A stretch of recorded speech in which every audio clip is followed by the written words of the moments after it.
Hello and welcome to SIRDEMATICA. In this video, we will be looking at parallel computer classifications. So without wasting much time, let's get started.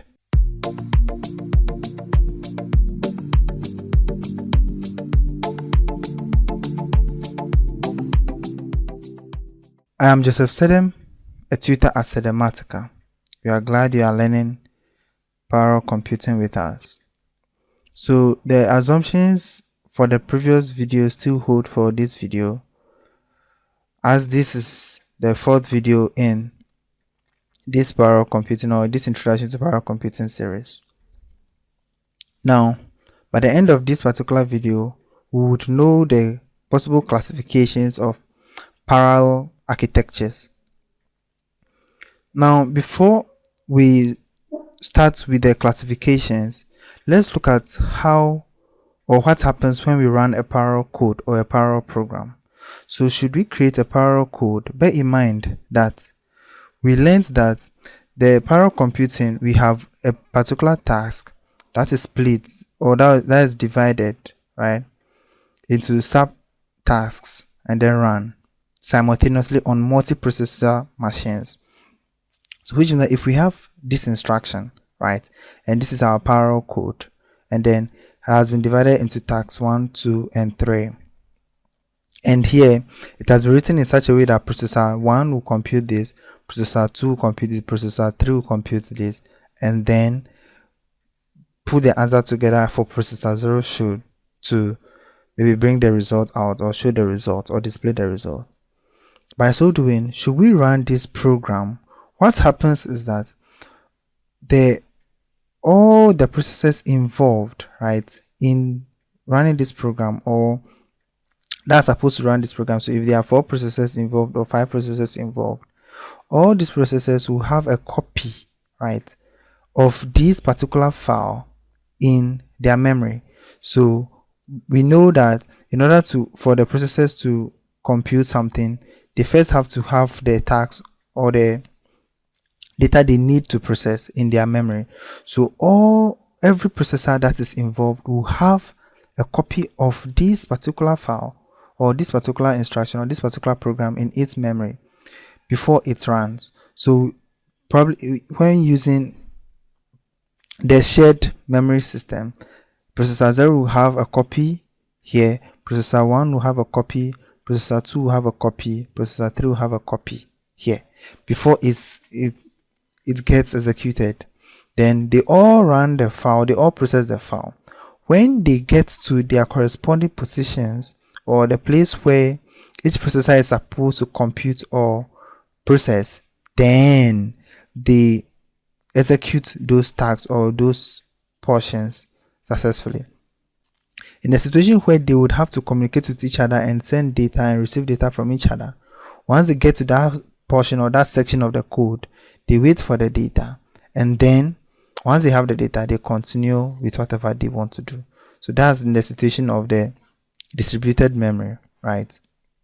But then bear in mind that a copy of this single instruction is received by or is placed in all the memories, be it the shared memory or distributed memory. Every CPU or processor that is involved in the communication or in the computation will receive a copy of this file. So that's what happens, basically what happens when running a parallel program.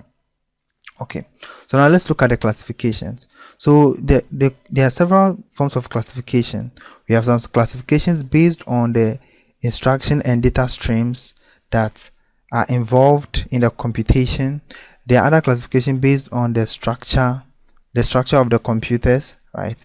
There are others that are also based on the memory accessibility or how the memories are accessed by each CPU or the CPU in the architecture.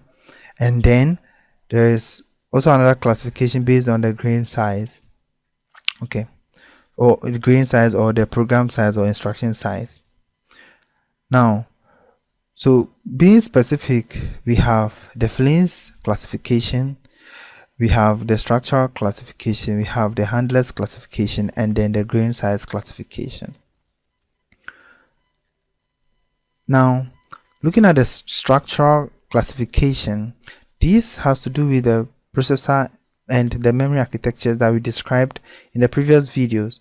So if you watched a video where we spoke or we discussed the shared memory or the tightly coupled system and distributed memory and the mixed or hybrid system, basically the description or the concept we described is regarded as the structural classification. So you said a shared memory here, each processor involved share a common memory, or they are all attached to one memory, and we say that a common example is found in what? A multi-processor or a multi-core CPU, right? So the situation where the CPU has multiple cores, then each core could access a portion, right? Could use a portion in the memory, in the same memory, right? The same local memory. They are all sharing the same local memory. And then we spoke about the distributed memory, saying that mostly this is found in systems that are connected, different systems. And if you want to understand this, we made mention of assuming that each system has just one processor, right?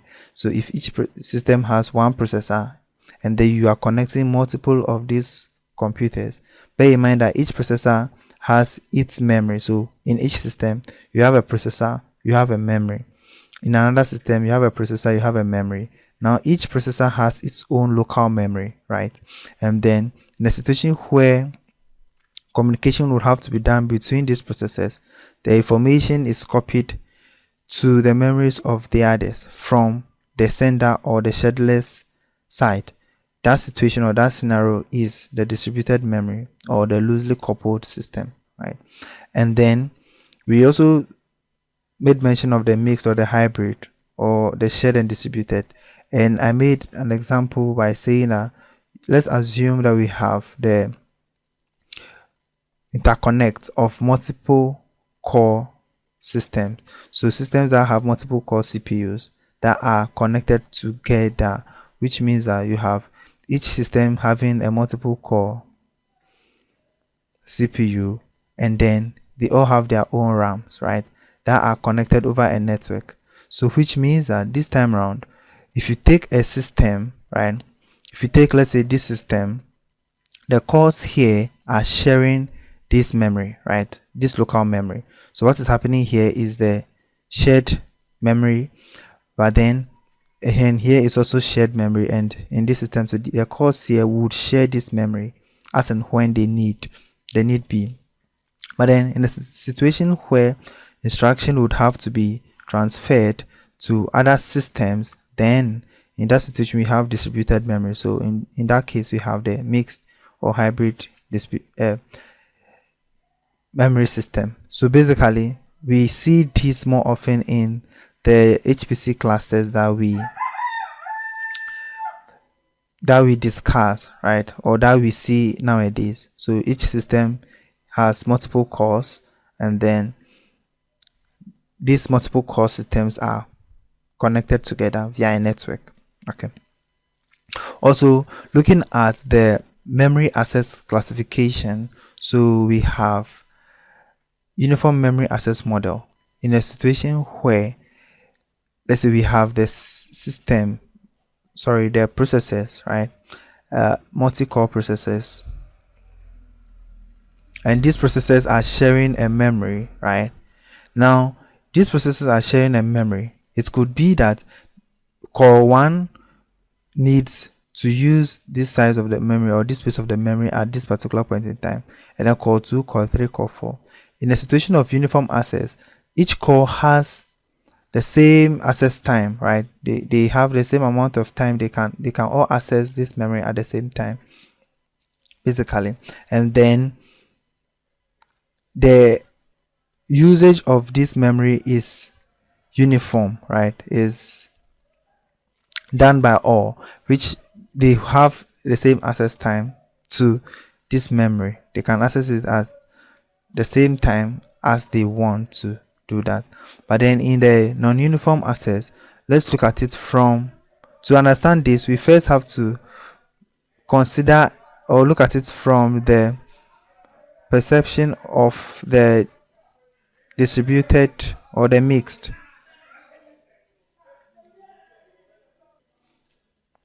Okay, so in this system we could see that each core here is sharing this memory, right?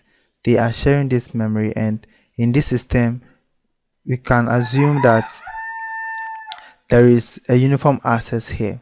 But in a situation where a core here, bear in mind that these systems are connected together via a network, right?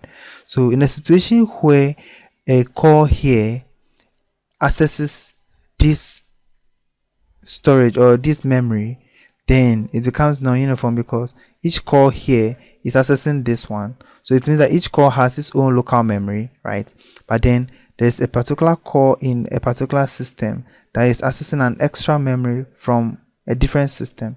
In that situation, we say that we have a non-uniform memory access model. So should everyone here be sharing 20 gig, and then let's say here is 20 gig local memory and 20 gig local memory, this particular core still has access to this, and at the same time this.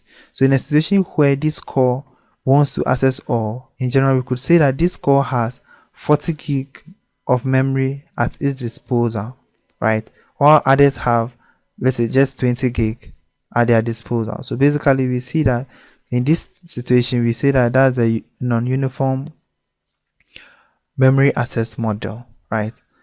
Remember, uniform memory access models, each core has the same access to the same memory. So local memory, and each core has access the same, they can access at the same time. Anything that a particular core does, so let's say should a particular core change the address or something of in the memory, the other cores are aware of it, or they know what is happening here. So that's uniform memory and the non-uniform memory access. Now the next type of classification we would look at is a Flynn's classification. Now Flynn's classification was done or was introduced by Michael Flynn in the year 1972, and then this type of classification is based on, or was based on, instructions and data streams, right? So we look at a set of instructions and then the data streams to perform the classification, which is that he didn't actually focus on the architecture. He didn't pay attention to the architecture or of the system. So we have, in the classification, we have what we call a single instruction, single data. We have single instruction, multiple data. We have multiple instruction, single data, and then we have multiple instruction and multiple data. So basically this was the four classifications he had, or he deduced, or he got, and then we'll look at what they all mean very soon. So now, before we start looking at these classifications, let's first get some illustrations down. So now let's consider that we have a task, right, to compute the, let's say this, then let's say this is also another one, and then so let's say y1, y2, y3, and this is equal to, let's say, ex squared plus then x cubed plus cos x. Okay, and then we are tasked to create a parallel code, or no, we have a parallel code that is supposed to compute, right? So the first one is bisection. That's to use a numerical approach to solve these nonlinear equations, right? Now, so we have a code that is supposed to use the bisection method to solve these codes or any of these lines. We have another one that is supposed to use the Newton-Raphson, right? Newton-Raphson's approach to solve any of this code. Then we have a third one that is supposed to use a second, right? The second approach to solve this one. Okay, so first we are assuming that they are individual codes. there are individual codes that, depending on the data or the data we choose to give it, they can compute and return the answers for us. So in this situation, or in this scenario, let's refer to this as the data, right? And then this as the instruction or the program, right? So instruction or program. Okay, now let's say that we also have a big one or a major one or a very big task that was houses all. So has bisection here, neutralizing here, and then seconds here. And then we also have a program, okay, that has the direction. Let's say that would say that core 1 should do this, compute this, core 2 compute this. So basically the scheduling code, right, what that instructs each core on what to do. But basically let's take these ones as the instruction, right? Okay, so if these are the instructions and then this is the data we are supposed to work on, once we keep this in mind, that we are supposed to use bisection method on any of these functions that we know to get an answer, use neutralizing on any of them to get an answer, use seconds on any of them to get an answer, and this, then we can now start looking at the classifications. So in a single program multiple data, we say that, so let's take for instance the bisection code, right? Single program, single data, sorry. So we have the bisection code here, and then this code we are applying it on, let's say, the function 1, right? So function 1, that's 2 sine x. Okay, so this is just a single instruction, and then this is just a single data. So we are just writing a code that will apply the bisection numerical scheme or the numerical method on this data or to compute this data. Basically, that's all about a single instruction, single data, or single program, single data. Or we use bisection to compute y2, or we use bisection to compute y3. Or we use neutralization at each instant. Bear in mind, here we are doing it one after the other. So we can use bisection to compute this. When we are done, then we use the same bisection to compute the second one. When we are done, we can choose to use the same bisection to compute the third one. Bear in mind that these processes are happening one after the other. Or we can choose to use neutralization to compute the first one. When we are done, we use neutralization to compute the second one. When we are done, we use neutralization to compute the third one. Same goes for the second. In this scenario, that's the single program, single data. And these, from here we can see that, or it is so obvious that we don't need a parallel architecture to use this or to compute this task, which means that our normal serial code can do this for us, right? So you can write a serial program to compute this simply for us. Take bisection code, apply this data to it, give us an answer. When you are done, you can still take the same code and apply a different data, or take a different code on just the data. So in this case, you have a single program, single data. Okay, now looking at single program, multiple data, or single instruction, multiple data. In this scenario, we can choose to use, let's say, the bisection code, right, and then apply it on y1 and y2 and then compare the answers. So let's say we can use bisection code to solve the 2 sine x, and then use the bisection code to solve the 2 sine x plus, let's say, ex, right? Now we are using this same bisection code to solve these tasks. So in this situation, it means that we are using this bisection code to solve this, using the bisection code to solve this at the same time. So we'd have to write this in a way that use the same bisection code and let maybe a processor, let's say processor 1 or core 1, solve this, and let core 2 solve this, right? In this situation or in that situation, and then they should all return their answer as and when they are done processing or computing. So which means that in this situation we have a single bisection program that is being applied to multiple data, multiple input functions, or the function that it needs to compute or execute, right? Or we could use the same interruption code to compute what on this data, right? So bear in mind, just one instruction, that's the bisection code, and we are using it to solve this function. But then bear in mind, in this situation we can choose to parallelize by making core 1 execute the same bisection code with this data, and use core 2 to execute the same bisection code with this data. Note that earlier we said that in running the parallel code, the same instruction is shared in the memory of all the processes that are involved, or that are going to be involved in the communication or in the computation. So if every processor has this instruction, then all we have to do is just to give them their separate data to compute these tasks on. So basically that is how the single instruction multiple data works. Okay, the next one we talk about multiple program single data, or multiple instruction single data. So in this scenario we still look at, let's say, the bisection, right, and then interruption.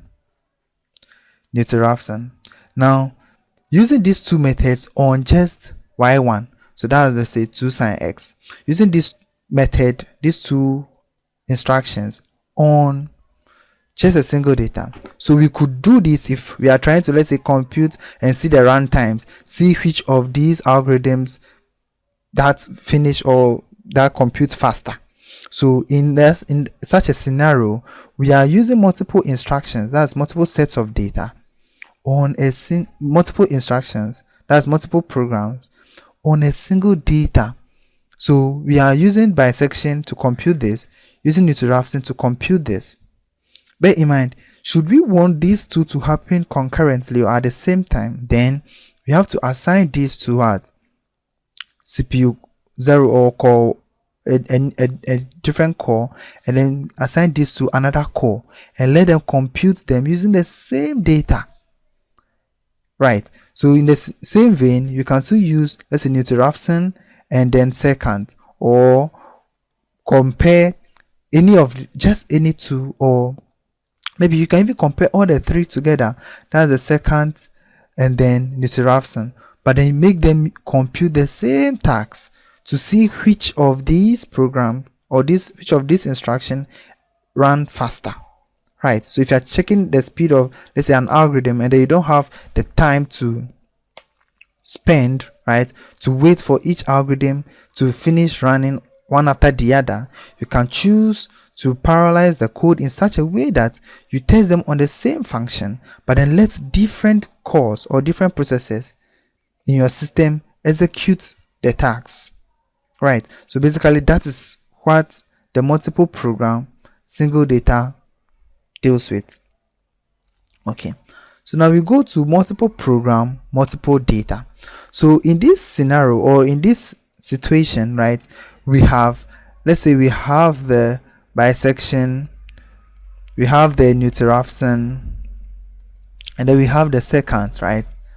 Second, we can just choose 2 or consider all the 3, and then we have our equations y1, y2, and y3, right? In this situation, we could decide that, okay, let's use bisection to solve y1, right?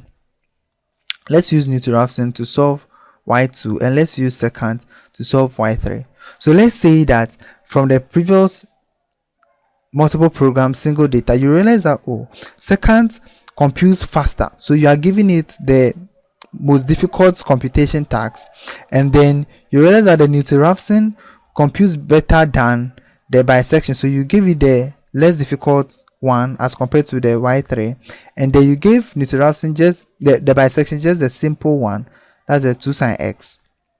You give this the sin x plus ex, and then you give this the e to the x squared plus ln x cubed plus sine x or something, or anything, or cos x. Now looking at this with our eyes, we realize that this would be more difficult to compute than this, and then than this. But then, so maybe you did the multiple program single data and realize that no, second method is faster. So you chose to assign a core that would compute the second method on this data, that's y3, and then compute neutralizing on this data, apply neutralizing to this data, and then bisection to this data. So basically you are running multiple programs on multiple set of instruction, multiple data, right? And then basically you can see that it's so obvious that this is the parallelism or the parallel computing that we actually want. The situation where we assign one core or one system to be computing bisection on this job, and then assign another core to be computing neutralizing on this job, and then assign a different core, right, to be applying the second method on this core, right? And then later we decide that okay, let another core assemble all their solutions and then bring them to screen, right, or save all their results and save them for us. Basically this is what the multiple data, multiple program, multiple data, or multiple instruction, multiple data stream is all about. So basically this is what Flynn's taxonomy or Flynn's classification is about. Okay, so let's talk about the handlers classification. So the handlers classification was introduced by Wolfgang Handler in the year 1977, right? And then this classification was more focused on the notation for expressing the pipelining and parallelism of computers. So basically how to connect multiple computers and how to have this parallel architecture, right? So basically that's what this classification is about, how each cluster or each interconnect or each parallel architecture is about or contains, right? And this classification addresses the computer at distinct levels. That's the processor, that's the processing unit, that's the CPU, how many CPUs, how are they connected, what are the architectures, the arithmetic logic unit, the component of the CPU that does the math and the calculations, and then the bit level circuits. So it uses this and then uses and compares them from system to system and see how each parallel architecture or parallel computer vary from the other. So basically that's what the handlers classification is about. And then we move to the grain size classification. So grain, as I said earlier, is practically just the instruction, like the program, the code, the parallel code you are trying to work with. Size, so how huge is it, right? Now we are saying that this is based on recognizing the parallelism in a program to be executed on multiple processes. So how many programs, or how large is the program, and what are the parts or which parts of the program you are running can be parallelized, and then how can they be executed on multiple processes. That's basically this type of classification.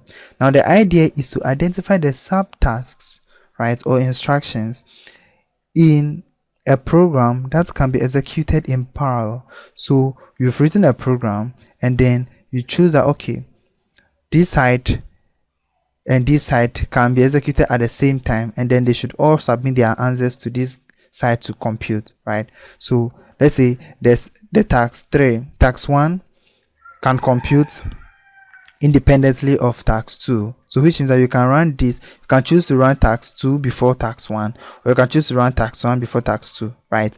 And then each of them providing their answer for task 3 to use, right? So it means that this is the part of the code that you can parallelize. Now that you know this part of the code, how large is it, in what form is it? Basically knowing this is the grain size classification. So we have what we call the fine grain that is made up of about 20 instructions, right? Which means that this is not large, it doesn't contain large program or large source code or source file. And then we can apply the instruction or the loop level parallelism on it, right? Which means that for this set of code, or a code or an instruction that contains a fine grain that is not that much, the parallelism could just happen inside the code, right? While we are compiling it, we know that, okay, this CPU is supposed to execute this. Let the CPU do this. Bring your answer, and then this should happen. And all of this is happening within a file, or within an instruction, or within a loop inside the file. So mostly this happens at the compilation stage of the code. Okay, and then we also have what we call the medium grain, and medium grain has about 500 lines, right? Lines of code, not lines of code, but then 500 sets of instructions, right? Which means that it's not as small as the fine grain, and then it's not that large, right? So in this particular one, we have something called, it's actually done in subroutines. So you have functions, you have modules, you have classes that you have to import and add. And in this one, we use the procedure or the sub-program level of parallelism, which means that the parallelism doesn't happen in just one file, right? But then it could happen in multiple files. So let's say this file here would have to import something from this file, and then use the parallelism from run a parallel part of this file, and then call something in this file and work with it.